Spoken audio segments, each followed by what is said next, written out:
کبھی سوچا ہے کہ اگر زندگی کے 60 سال گزارنے کے بعد پتہ چلے کہ یہ سب ایک غلطی تھی؟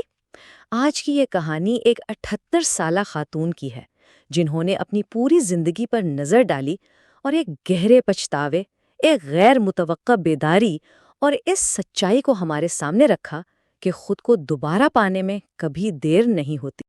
اور یہ کہانی شروع ہوتی ہے ان کے اپنے بہت ہی طاقتور الفاظ سے۔ میں نے اپنی زندگی کے 60 سال کامل بننے کی کوشش میں گزار دیے، اور جانتے ہیں مجھے اس کے بدلے میں کیا ملا؟ تھکن، ناراضگی اور ایک ایسی زندگی جو میری اپنی نہیں لگتی تھی۔ یہی وہ احساس ہے جس نے ان کی پوری زندگی بدل دی۔ آئیے دیکھتے ہیں کہ یہ سب کیسے ہوا۔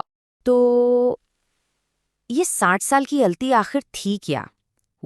اس کی جڑ ایک ایسی سوچ میں تھی، ایک ایسا یقین تھا جس نے ان کی پوری زندگی کا رخ ہی موڑ دیا۔ بات سیدھی سی تھی۔ 6 دہائیوں تک ان کا ماننا تھا کہ ایک اچھی عورت بننے کا مطلب ہے سب کو ہاں کہنا، شوہر، بچے، خاندان، معاشرہ، سب کی خواہشات پہلے اور ان کی اپنی خواہشات ہمیشہ آخر میں۔ اور یہ کوئی ذاتی چوائس نہیں تھی، یہ تو اس زمانے کا اصول تھا، ایک سماجی دباؤ تھا جسے انہوں نے پوری طرح نبھایا۔ دی پرفیکٹ وومن ٹریپ، یعنی خود قربانی کا جھوٹ۔ تو یہ سوچ انہیں سیدھا ایک جال میں لے گئی جسے ہم کامل عورت کا جال کہہ سکتے ہیں۔ جانتے ہیں، یہ خود قربانی کا وہ جھوٹ ہے جو سننے میں تو بہت اچھا لگتا ہے، بڑا نیک لگتا ہے، لیکن اندر ہی اندر انسان کو کھوکھلا کر دیتا ہے۔ تو کہانی شروع ہوتی ہے 1968 سے۔ عمر تھی 22 سال، شادی ہوئی اور انہوں نے اچھی بیوی کا رول اپنا لیا۔ اب اس رول کی ڈیفینیشن کیا تھی؟ بالکل کلیئر کٹ: کھانا پکانا، صفائی، بچوں کی پرورش اور شوہر کے کیریئر کو سپورٹ کرنا۔ اور یہ سب کرتے ہوئے اپنی ذات کو، اپنی خواہشات کو پسے پش ڈال دینا۔ اور اس پورے طرز زندگی کے پیچھے ایک بہت گہری سوچ کار فرما تھی۔ وہ خود کہتی ہیں، ہمیں سکھایا گیا تھا کہ خود قربانی ایک عظیم عمل ہے، کہ ہر کسی کو خود سے پہلے رکھنا ہمیں اچھا بناتا ہے، اور یہ ایک جھوٹ ہے، ایک خوبصورت مگر خوفناک جھوٹ۔ سوچئے ذرا، یہ جاننا کہ جس ایک اصول پر آپ نے اپنی پوری زندگی گزار دی وہ صرف ایک خوبصورت جھوٹ تھا، کتنا تکلیف دہ ہوگا یہ احساس۔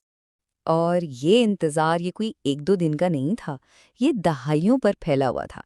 دیکھیے، 35 سال کی عمر میں انہوں نے ادب پڑھنے کی خواہش ظاہر کی، جواب ملا شاید بعد میں۔ 50 کی دہائی میں پھر ہمت کی تو کہا گیا ابھی نہیں، کچھ سالوں میں۔ 55 کی عمر میں جب وہ بالکل تیار تھیں تو خاندان کو ان کی ضرورت آن پڑی۔ اور آخر میں 71 سال کی عمر میں جب کوئی اور نہیں بچا جس کے لیے انتظار کرنا تھا، تب جا کے ان کی باری آئی۔ ایک خوفناک بیداری۔ اور پھر زندگی نے ایک ایسا موڑ لیا جس نے سب کچھ بدل دیا، ایک ایسی بیداری جس نے ان کی پوری دنیا کو ہلا کر رکھ دیا۔ اور سچ پوچھیں تو شروع میں یہ بہت خوفناک تھی۔ شادی کے 42 سال بعد ان کے شوہر کا انتقال ہو گیا، اور اپنی پوری اڈلٹ لائف میں یہ پہلی بار تھا کہ وہ گھر میں اکیلی تھیں، بالکل اکیلی۔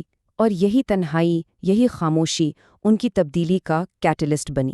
اور اس خاموشی میں ایک سوال نے جنم لیا، ایک بہت ہی بنیادی سوال جو ان کے اندر گونجنے لگا: دوسروں کی خدمت کے بغیر میں کون ہوں؟ کیونکہ بیوی کا کردار ختم، ماں کا کردار تقریباً پورا ہو چکا تھا، تو پھر بچا کیا؟ ان کے پاس اس کا کوئی جواب نہیں تھا۔ وہ اس سوال کا جواب نہیں دے پائیں، اور یہ چیز، یہ بے بسی انہیں کسی بھی اور چیز سے زیادہ ڈرا گئی۔ پتہ ہے کیا؟ اپنے شوہر کو کھونے کے غم سے بھی زیادہ خوفناک تھا اپنی پہچان کھو دینے کا ڈر۔ It's never too late. لیکن کہتے ہیں نا، ہر رات کے بعد صبح ہوتی ہے۔ اسی خوف سے امید نے جنم لیا، اور یہاں سے کہانی کا رخ بدل جاتا ہے۔ یہ وہ لمحہ تھا جب انہوں نے فیصلہ کیا کہ بس، بہت ہو گیا، اب زندگی کی باغ ڈور اپنے ہاتھ میں لینی ہے۔ اور اس تبدیلی کی وجہ ایک بہت ہی غیر متوقع چیز بنی، ایک پرانا خط۔ یہ خط ان کے مرحوم شوہر کا تھا جو انہوں نے شادی سے بھی پہلے لکھا تھا، اور اس میں انہوں نے اس ذہین متجسس لڑکی کی تعریف کی تھی جس سے انہیں محبت ہوئی تھی۔ اس ایک خط نے انہیں وہ سب کچھ یاد دلا دیا جو وہ بھول چکی تھیں، کہ وہ صرف ایک بیوی اور ماں نہیں ہے، وہ اس سے کہیں زیادہ۔ اور بس اسی یاد دہانی نے انہیں وہ ہمت دی جس کی ضرورت تھی۔ انہوں نے اپنی نئی زندگی کے لیے 3 ٹھوس قدم اٹھائے۔ پہلا، 72 سال کی عمر میں کمیونٹی کالج میں داخلہ لیا۔ دوسرا، ان تمام جگہوں کا سفر شروع کیا جنہیں دیکھنے کے وہ ہمیشہ سے خواب دیکھتی تھیں۔ اور تیسرا، اور شاید سب سے مشکل قدم، نہیں کہنا سیکھا، اپنے وقت اور اپنی توانائی کو بچانے کے لیے۔ اور یہ تبدیلی کتنی گہری تھی، اس کا اندازہ اس کمپیریزن سے لگایا جا سکتا ہے۔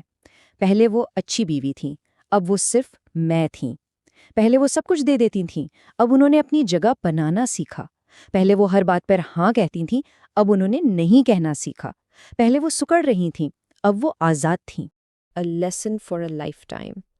تو آخر میں ان کی یہ جو ذاتی کہانی ہے نا، یہ صرف ان کی نہیں رہتی، یہ ہم سب کے لیے ایک پیغام بن جاتی ہے، ایک ایسا سبق جو وہ ہر کسی تک پہنچانا چاہتی ہیں۔ اور ان کا کور میسج کیا ہے؟ بہت سادہ لیکن بہت گہرا۔ وہ کہتی ہیں کہ خواب دیکھنا خود غرضی نہیں ہے، اپنے لیے کچھ چاہنا خود غرضی نہیں ہے، نہیں کہنا خود غرضی نہیں ہے، اور سب سے پہلے اپنا خیال رکھنا یہ تو بالکل بھی خود غرضی نہیں ہے۔ اور ان سب کے لیے جو اپنے خوابوں کو بعد میں کے لیے ٹال دیتے ہیں، ان کا ایک خاص پیغام ہے۔ وہ کہتی ہیں، اکثر لوگ سوچتے ہیں میں یہ بعد میں کروں گا جب حالات ٹھیک ہو جائیں گے، لیکن سچ تو یہ ہے کہ حالات کبھی بھی پرفیکٹ نہیں ہوتے۔ انتظار کرنے کے لیے ہمیشہ کوئی نہ کوئی وجہ مل ہی جاتی ہے۔ اور شاید اس پوری کہانی کا سب سے حیران کن اور سب سے امید دلانے والا حصہ یہ ہے، ان کی زندگی کے بہترین سال کون سے تھے؟ وہ 6 سال جو 72 سال کی عمر میں شروع ہوئے، جب انہوں نے آخرکار صرف اپنے لیے جینا شروع کیا۔ یہ اس بات کا زندہ ثبوت ہے کہ خود کو پانے کی اور خوش رہنے کی کوئی عمر نہیں ہوتی۔ تو وہ اپنی کہانی کا اختتام ایک سوال پر چھوڑ جاتی ہیں، ایک ایسا سوال جو صرف ان کی زندگی کے بارے میں نہیں ہے بلکہ ہم سب کی زندگیوں کے بارے میں ہے۔